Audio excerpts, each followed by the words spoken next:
우리 함께 기도드리겠습니다. 사랑과 은혜가 많으신 아버지 하나님, 오늘 성령 강림 후 7번째 또 예배로 저희들 모였습니다. 오늘 이 자리에서 또 하나님의 말씀을 함께 생각하려고 하오니 주여 성령으로 함께 하셔서 우리의 마음과 우리의 눈과 귀와 우리의 머리를 다스려 주옵소서. 오직 주의 말씀만이 우리 마음속에 떨어질 수 있도록 주님 역사하여 주옵소서. 예수님의 이름으로 간절히 기도를 드립니다. 아멘. 네, 안녕하세요. 네, 반갑습니다. 여기 대학교에 와서 한 10년 가까이 된 것 같기도 하고요. 한번 섰던 적도 있고, 원주 캠퍼스에서 대학교의 여름 수련회도 한번 인도했던 기억도 납니다. 오늘 이렇게 또 하나님의 말씀을 여러분들과 함께 나눌 수 있게 굉장히 기쁘고요. 오늘은 또 특별히 이제 내일부터 4단계로 접어들기 때문에 오늘 언제까지 될지는 모르지만 하여튼 마지막 대면 예배가 되겠습니다. 여러분들과 함께 오늘 하나님의 음성을 듣는 귀한 시간 될 수 있기를 바랍니다. 이미 여러분들이 아시다시피 오늘의 삶은 코로나 국면이라고 말할 수 있는 시대적 상황에서 우리가 살아가고 있습니다.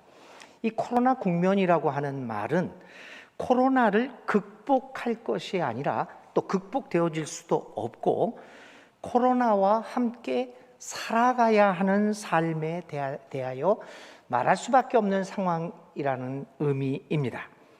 분명하게 알 수 있는 것은 우리는 코로나19 이전의 삶은 우리 인류에게 불가능해졌다라고 하는 사실입니다.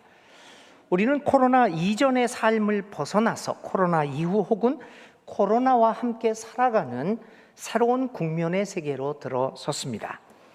그것은 무엇보다도 우리에게 이제는 이전의 상식이나 혹은 이전의 삶의 양식이 아니라 전혀 새로운 상식과 전혀 새로운 삶의 양식을 강요받고 있다는 것을 의미하고 있습니다. 이러한 상황에서 오늘 우리는 본문을 접하고 있습니다. 본문은 혼돈과 격변의 시대를 살아가고 있는 특별히 우리 믿는 사람들의 삶에 대하여 어떤 메시지를 줄 수 있을까요? 오늘 저는 이 아침에 여러분들과 함께 무엇보다도 사무엘하 6장에 있는 말씀을 중심으로 이 격변의 시대에 우리가 어떤 삶을 살아가야 하는가라고 하는 것을 생각해 보려고 합니다. 오늘의 말씀은 하나님의 궤와 법궤와 연관된 일입니다. 이 사무엘하 6장은 특별히 하나님의 궤를 아비나답의 집에서 다윗성으로 옮겨오는 과정을 다루고 있습니다. 하나님의 법궤가 왜 아비나답의 집에 머물게 되었느냐라고 하는 것은 사무엘상 5장에서 7장까지의 그 정황이 기록되어 있습니다. 이렇게 해서 이제 아비나답의 집에 머물고 있던 하나님의 궤를 드디어 예루살렘 다윗성으로 옮기게 되었습니다. 오늘 읽지는 않았지만 사무엘하 6장 4절과 5절에는 이렇게 하나님의 궤를 옮기게 된 다윗과 그 백성들이 얼마나 마음이 들떠 있었고 기뻐했는가라고 하는 것을 잘 설명해 주고 있습니다. 그런데 여러분, 하나님의 법궤를 옮기는 일이 다윗과 백성들에게는 매우 기쁜 일이기는 하였지만 그러나 그것은 순탄한 길만은 아니었습니다. 하나님의 궤가 우리에게는 복의 상징으로 받아들일 수도 있겠지만 그러나 반드시 그런 것만은 아니라고 하는 사실을 우리는 사무엘상 5장부터 7장 사이에서 또 볼 수 있습니다. 하나님의 궤가 그 궤가 있다고 하는 그 존재가 반드시 행복한 것만은 아니었습니다. 어떤 경우에 하나님의 존재, 그 하나님의 궤의 존재는 골칫덩어리로 작용하기도 했습니다. 사무엘상 5장 이하에 보면 블레셋 사람들의 경우에는 더욱더 그러했습니다. 이러한 여러 가지 상황을 보면서 오늘 우리는 하나님의 궤를 다윗성으로 옮겨가는 그 사건과 관련하여 발생한 불행한 사건에 대해서 언급하지 않을 수 없습니다. 오늘 사무엘하 6장의 오늘 성서 정과에 의해서 우리에게 주어진 본문은 6장 1절부터 5절, 그리고 건너뛰어서 12장 하반부부터 사무엘하 6장 12장 하반부부터 19절까지가 이 두 개의 본문이 사무엘하 6장에서 주어진 본문입니다. 그런데 6절부터 11절 사이에는 한 사건이 발생하고 있습니다. 그래서 오늘의 말씀은 이 예루살렘으로 옮겨오는 과정에서 발생한 사건에 주목하면서 오늘 다윗의 기쁨에 대해서 이해하지 않을 수 없습니다.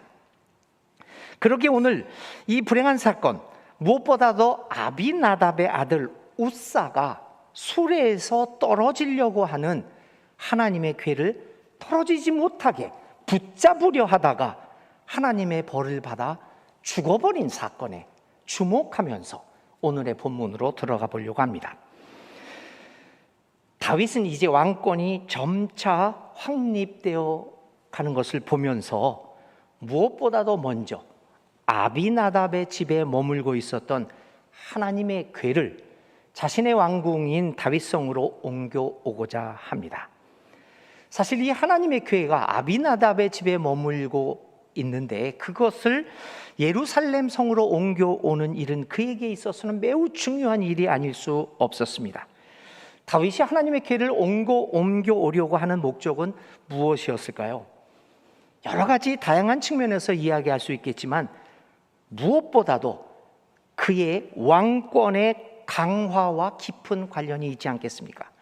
그래서 사무엘하 이 6장, 하나님의 궤를 옮겨오는 사건을 기록한 사무엘하 6장 이전에 사무엘하 5장 10절에서는 특별히 다윗의 왕권이 점차 강력해지고 있다라고 하는 사실을 보도하고 있기도 합니다.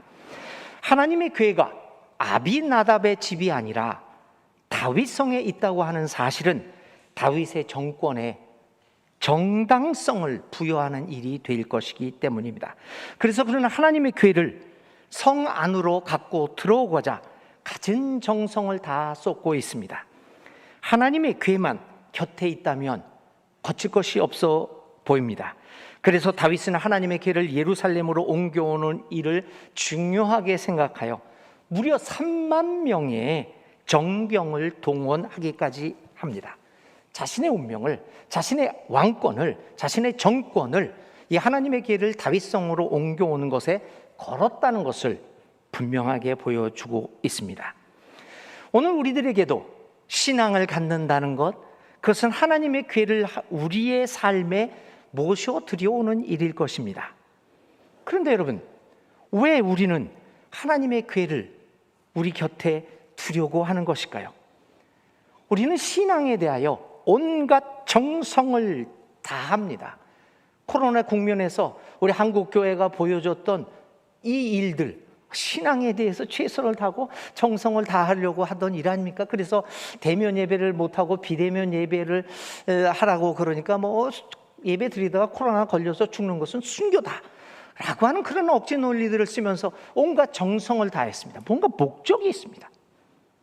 하나님의 궤를, 신앙을 강화시키고 하나님의 궤를 나의 삶에 들여오려고 하는 그 정성을 다하는 거기에 무언가 목적이 있습니다. 다윗처럼 말입니다. 여러분, 우리가 신앙을 갖고 목숨을 걸고라도 코로나에 걸려서 죽고 순교 하나 안에 있더라도 하나님을 섬긴다고 하는 것에 그 온 정성을 쏟는 목적이 과연 어디에 있을까요? 다윗의 목적은 어디에 있었습니까? 하나님의 궤를 옮기는데 그 수레를 아비나답의 두 아들 우사와 아이오가 몰게 되었습니다. 그들은 신중하게 수레를 몹니다. 다윗과 이스라엘의 모든 가문은 기뻐하며 하나님의 궤를 맞이하고 있습니다. 그런데 바로 여기서 문제가 발생합니다. 갑자기 소가 뛰는 바람에 수레에 실려있던 하나님의 궤가 떨어지려고 합니다. 그러자 재빨리 우사가 손을 내밀어 하나님의 궤를 꼭 붙들어 떨어지지 않도록 합니다. 여러분, 이런 경우에 어떻게 하시렵니까? 손을 내밀어서 떨어지려고 하는 그 소중한 하나님의 궤를 붙잡아야 하지 않겠습니까? 여러분들은 어떤 행동을 하시겠습니까? 손을 내밀어 떨어지려는 괴를 잡으려고 하는 행동, 매우 상식적이고 합리적이고 당연한 일입니다. 우리 모두가 그렇게 할 것입니다. 웃사가 한 일은 당연한 행동이었습니다. 반드시 해야만 할 행동이었습니다. 그런데 이게 웬일입니까? 이 일로 하나님이 진노하시고 웃사를 쳐서 죽게 하십니다. 웃사의 잘못이 무엇이길래 이렇게 죽어갔던 것일까요? 이 사건은 우리 모두를 어리둥절하게 하는 일이며 또 하나님의 처사에 대하여 도무지 이해할 수 없도록 만듭니다. 왜 우리에게 코로나19를 주셔서 이렇게 수백만 명의 사람들을 죽게 하시고 모든 일들을 멈추게 만드는 것일까? 도대체 우리가 한 잘못이 무엇이라고 하나님은 이런 벌들을, 이런 일들을 발생하게 하는 것일까요? 웃사는 왜 벌을 받아 죽어야 했을까요? 성사가 이 사건을 통하여 우리에게 주고자 하는 메시지는 무엇일까요? 먼저 성서는 하나님이 웃사를 죽게 한 일이 부당한 것인가 아니면 정당한 것인가에 관심을 두지 않고 있다는 사실입니다. 오히려 성서는 이 죽음이 가져온 결과에 대하여 관심을 두고 있습니다. 이 사건에 대한 다윗의 반응을 한번 봅시다. 9절입니다. 그날 다윗은 이 일 때문에 주님이 무서워서 이래서야 내가 어떻게 주님의 궤를 내가 있는 곳으로 옮길 수 있겠는가 하였다. 다윗의 반응을 성경은 보도하고 있습니다. 어쩌면 다윗은 자신의 성공에 도취해 있었을지도 모릅니다. 점점 강화되는 자신의 다윗의 왕권, 그 왕권을 보면서 이제 당연하듯이 하나님의 궤를 자신의 이름을 딴 성으로 옮겨오고 있었을지도 모릅니다. 그의 마음 한구석에서는 이제 다 이루었다, 나는 오를 만큼 올랐다 라고 하는 자신감이 자신도 모르는 사이에 고개를 들고 있었을지도 모릅니다. 모든 일들이 순조롭게 진행되고 있었으며 그것을 만족스럽게 바라보고 있었을지도 모릅니다. 그래서 이제 자기 정권의 마지막 완성인 이 하나님의 궤를 모셔오는 일에 온 힘을 다하여서 잣나무로 만든 온갖 악기와 수금과 검은고를 타며 소구와 괭과리와 심벌질을 치면서 주님 앞에서 기뻐하셨을 것입니다. 자신의 왕권의 완성 앞에서 그는 기뻤을 것입니다. 그런데 이렇게 순조롭게 진행되던 일이 웃사가 죽는 사건이 발생하고 하나님의 궤를 옮기는 작업은 중단되고 맙니다. 예기치 않았던 사건입니다. 다윗에게 발생한 이 돌발적인 사건은 그로 하여금 모든 것을 멈추도록 만들었습니다. 이 멈춤의 사건, 그것은 어쩌면 다윗으로 하여금 자신을 돌아보게 만들었을지도 모릅니다. 이 사건을 통하여 하나님은 우리 모두에게 자신이 가볍게 여김을 받을 존재가 아님을 상기시켜 주고 있습니다. 하나님은 우리의 왕권을 강화시켜주는 욕구 만족의 도구가 아님을 이 사건을 통하여 명백하게 보여주고 있습니다. 오늘 우리는 하나님을 나의 삶의 도구로 은연중 생각하고 있는 것은 아닌가를 돌아보아야 합니다.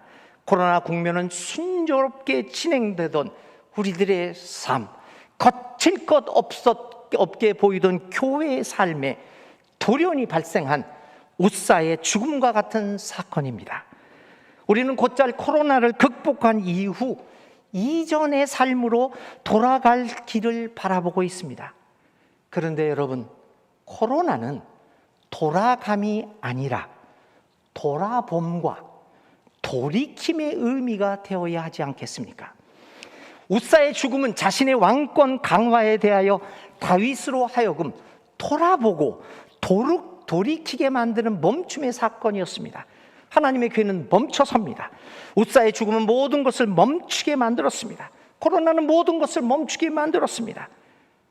이 멈춤의 시간은 우리로 하여금 돌아가는 것이 아니라 돌아보고 돌이키게 만드는 사건입니다.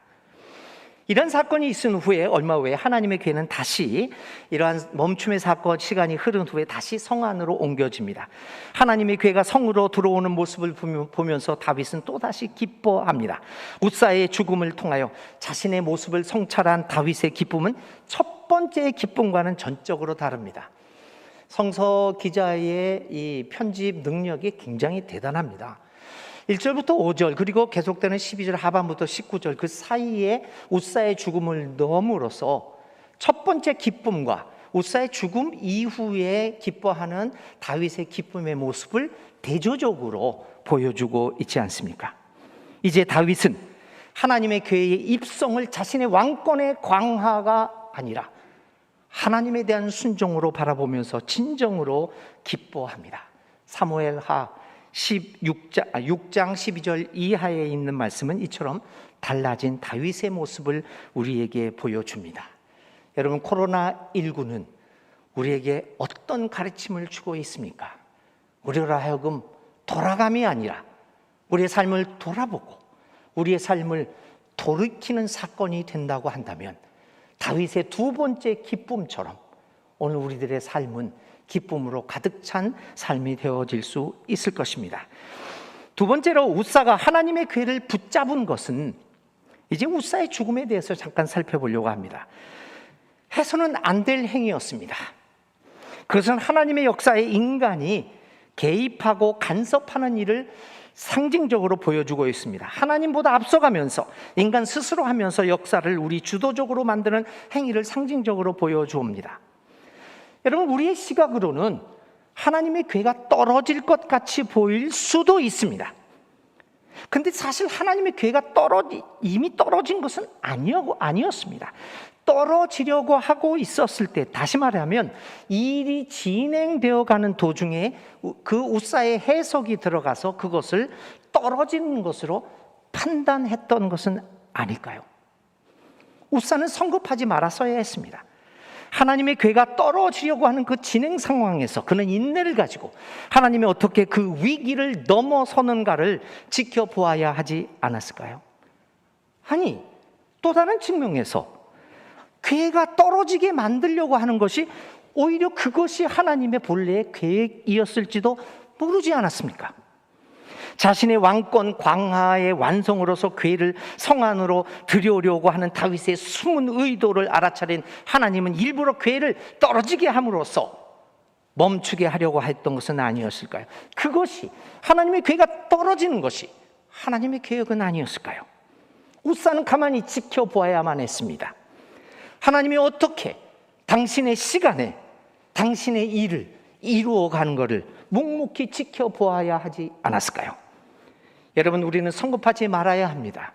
어떤 경우에는 하나님의 괴가 떨어지려는 것 같은 상황을 맞이하더라도 손을 내밀어 붙들려고 하지 말아야 합니다.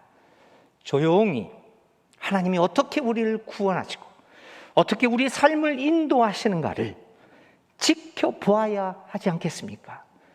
그 하나님의 계획과 하나님의 뜻이 그의 때에 맞추어서 이루어지는 것을 가만히 지켜보아야 하지 않겠습니까? 우사는 그러지 못해서 손을 대었다가 그만 죽고 말았습니다. 이렇게 해서 하나님의 괴는 오벳 에돔의 집에 3개월을 머물게 되었고, 이 3개월의 기간은 다윗에게 여러 가지를 생각하게 하는 기간이었을 것입니다. 우사의 죽음의 사건을 통하여 다윗은 하나님과의 관계를 재정립하고 진정 기뻐하면서 하나님의 괴의 입성을 즐거워합니다. 그는 왕으로서의 모든 채통을 벗어 던지고 기뻐합니다. 3만 명이라고 하는 그 정병과 검은고와 무슨 소고를 치면서 하는 그런 화려한 맞이함이 아니라 자기가 입던 옷이 벗겨지는 그러한 창피함도 무릅쓰고 진정으로 기뻐하는 다윗의 모습이 사무엘하 6장 12절 이하에 보여지고 있습니다. 하나님의 괴의 입성은 이제 더 이상 다윗 왕권의 강화나 완성이 아닙니다. 다윗의 이 같은 기쁨은 우사의 사건을 통하여 하나님의 계획과 그의 때라고 하는 놀라운 섭리를 깨닫게 된 다윗의 기쁨이었습니다. 사랑하는 교우 여러분, 코로나19는 우리에게 하나님의 계획과 그분의 때가 무엇인가를 깊이 생각하게 됩니다. 오늘의 또 다른 본문인 에베소서에서 바울은 하나님의 뜻과 계획에 대하여 말하고 있습니다. 때가 되어서 하나님은 그리스도를 보내시고 그를 통하여 하늘의 뜻이 무엇인지를 분명히 보여주었다고 얘기합니다. 예수 그리스도의 말씀, 가르침, 사역, 삶의 모습이 하나님의 뜻을 가장 잘 보여주고 있습니다. 우리는 비로소 예수 그리스도를 통하여 하나님이 무엇을 원하시는 분이심을 깨닫게 될 것입니다. 교우 여러분, 코로나 국면은 우리로 잠시 멈추게 만들었습니다. 하나님의 계획의 진행을 잠시 멈추게 만들었던 우사의 죽음처럼 코로나는 돌연히 인류의 역사에 들어왔습니다. 그리고 모든 것을 멈추게 만들었습니다. 이 멈춤을 통하여 돌아봄과 돌이킴의 사건이 이루어져서 우리를 향한 하나님의 뜻과 그분의 계획과 하나님의 때가 무엇인가를 깊이 깨달을 수 있게 되기를 간절히 기도드립니다. 그분의 때를 기다리면서 묵묵히 예수 그리스도를 통하여 보여지는 하나님의 뜻과 계획을 실천하면서 살아가는 것이 바로 코로나 국면을 지내는 모든 믿는 이들의 삶의 양식이 아니겠습니까?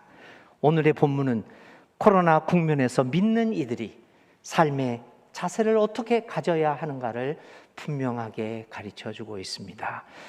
코로나 국면에서도 우리와 함께 하시는 하나님의 평화와 또 하나님의 은총이 우리 모두에게 함께 하시기를 간절히 기도드립니다. 오늘의 말씀을 생각하며 묵상 기도하시겠습니다.